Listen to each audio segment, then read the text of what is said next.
it's time for a change. I need to feel safe from myself. I think years of building a defense to win back my innocence from a time when love couldn't hurt. Thing is playing this game. How did you land in Geneva? Just you were travelling? Pretty much like that, yeah. I was travelling and I needed to make money and I needed to find somewhere to work. And I found work here, so that was pretty much it. And were you singing at that point? I had been at home, but when I came here, my intention when I left was to sing as much as I could. But once I got here, I started travelling a little bit and totally got swept up in that. I did no singing whatsoever. So then I got this job over here, not singing, working as a nanny just to make money and do the next 3 months travelling. Then went back to Australia and thought, no, I really should go back and give it another crack and actually try to do some gigs and go see some festivals. And, so then I went home just long enough to save money to come back, and then I've been here since then. And how's Geneva, like, musically, why not Paris, why not New York? What? Music, I mean, the reason I came back here really, I didn't sum it up and think which part of the world would I like to go to. It was more that I felt I hadn't given it a chance. Like, I'd lived here and I had a great time those first 7, 8 months that I was here. A really great time and travelled a lot and met some cool people, but I didn't even go to jazz bars. I didn't do anything. So I just thought I'd like to give it another try.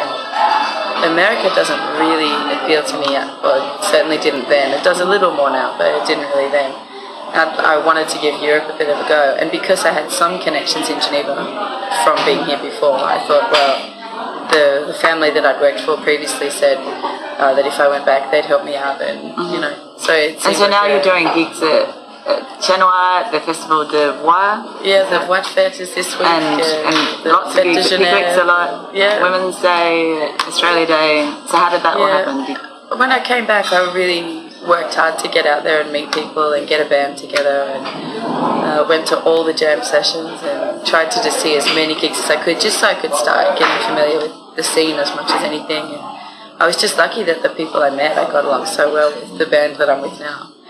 And we did one gig. It was another one of those stories where you think if this hadn't led to that, but I got up, just sat in on a gig somewhere. When it was at a restaurant, there was a jazz band playing. I just said, could I sing a song? They said sure.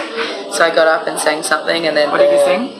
What did I sing? I don't know, it was probably Summertime or something like that. Autumn Leaves, something like that, I don't know.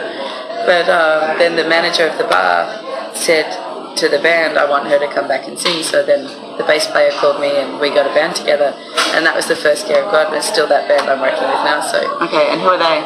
It's Pascal Alba is the bass player, and Jean Ferrerini on piano, and Bruno Debal on drums. Okay. Sometimes with a guitarist as well, and like on the album I've got a guitarist too, which is Francois Alba, bass player's brother.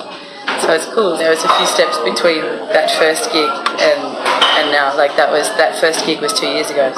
So then it was doing other gigs around Geneva. Yeah, exactly. Trying to because I'd started writing some of this stuff, but I'd always written with other people before. I hadn't totally relied on myself to say, okay, it's my song, my chords, and this is the way I want to do it. I'd always had someone else to sort of collaborate with. So it took a while for me to get the confidence enough to just say, okay, here's my song and I want you to play it.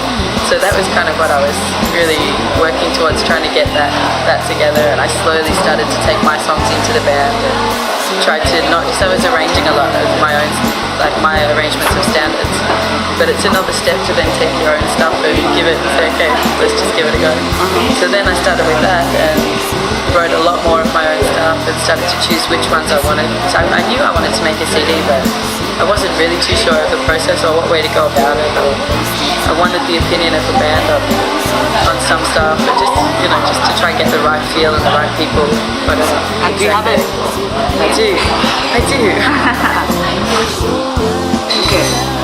And at home at Christian Mark, which is quite funny because I recently interviewed Micart, and his album is called Finding Home. Oh yeah? Yeah, it's a common thing, I think. So I found it all so confusing leaving, and it's like the more comfortable I'd feel here, the more uncomfortable I'd feel about not being there. Do you know what I mean? It's like, you're so happy that you're settling in. I'm happy that I'm speaking French. I'm happy that I've got great friends and a job I like. And everything here is cool. It's not like there are things I don't like. It just makes me think, okay, but if this becomes home, what does that mean for the other home? You know, what does that mean for Australia, where really I've still got my family and my sisters, most importantly, and, you know, to think that I might end up here because my life is here, but that it wouldn't be with them is just, I can't come to terms with that at all. So the whole thing was just constantly arguing, you know, I don't want to not fit in here, but I don't want to fit in too much either, because when I go home I don't fit in. So, would you have done the opposite if you were at home? I wanted to, even before I left I wanted to, but I'm sure I wouldn't have written the same kind of things. Like, I felt moving away from me was a really big deal. Like, I think I changed quite a lot. I mean, in some ways I haven't changed at all, but in other ways, like, just especially in the way I'm singing and the way that I'm writing music, it's much different than when I was in Australia. How has it changed the way that you sing? It's much more, it's much less restricted, I suppose, constricted maybe. Someone said to me when I went home just recently and sang a gig, someone said to me, wow, you finally took that pole out of your ass. That's pretty much it, actually. So I came over and took the straight jacket off and just thought, okay, well, rather than trying to constantly sum up what should I be singing, how should I sound, how should I look, what should I say, just thinking, okay, here's a song, what do I want to sing? If it's bad, or, you know, that's not the end of the world, and if it's not the exact right notes at the exact right time, no one cares. You know, if you're singing perfectly but you've got no feeling whatsoever, no one wants to hear it. But if I'm making a few mistakes but having fun, or singing a few strange things but really putting myself into it and putting my own feelings into it, I think it's a lot more interesting. It's got to be more interesting. Yeah. Do you want to talk about a couple of the songs on the album? Going back. Why don't I just sing you a little chorus of it in the middle of the cafe? Okay? I'm going back home to the place I was born. I'm going back home and I hope I still belong. I'll be on a plane for a couple of days. No, I am sorry, I don't want to know your name. I just want to sit here and not complete days. It's part of the deal when you move so far away. See, I have two homes now, both of them are great. See, I have two homes now and two sets of mates. I think it is hard to ever adjust.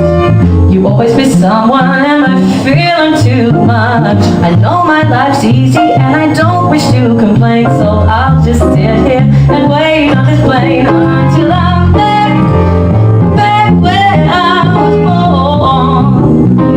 I'm going back and I hope I still belong with you.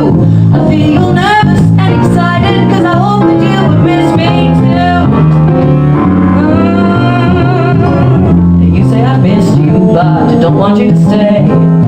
You say I've missed you but I wish you'd stay away. It's what you have wanted since you were a kid. Don't even think